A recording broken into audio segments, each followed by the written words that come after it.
Welcome. In this video, we're going to learn how to find the constant of variation, which is a key concept in algebra. We'll focus on how to solve for the special value, k. So what is this constant of variation? In algebra, we call it k. Think of k as a secret number that connects two variables. When one variable changes, k tells us exactly how the other variable will change in response. First, let's look at direct variation. The formula is y equals k times x. This means that when x gets bigger, y gets bigger too. They move in the same direction, and k is the value that defines this consistent relationship. Finding k is straightforward when you're given a point with an x and a y value. You'll start with the formula y equals k times x, then you'll put the given x and y values into the equation. Finally, you just need to solve for k. Let's try an example. Imagine y varies directly with x, and we know that y is 12 when x is 4.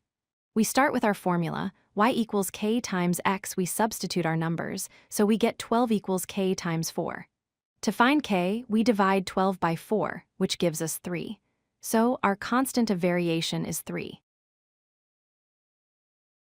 Now let's talk about inverse variation. The formula here is y equals k divided by x. This is the opposite of direct variation. As x increases, y will decrease. They move in opposite directions. Here's an example for inverse variation. If y varies inversely with x and y is 6 when x is 2, what is k? We use the formula y equals k divided by x. We plug in our values, which gives us 6 equals k divided by 2. To solve for k, we multiply 6 by 2. This gives us 12. So in this case, k is 12. Now it's your turn to practice. If y varies directly with x and y is 25 when x is 5, what is the constant of variation? Feel free to pause the video here to figure it out on your own. The answer is 5.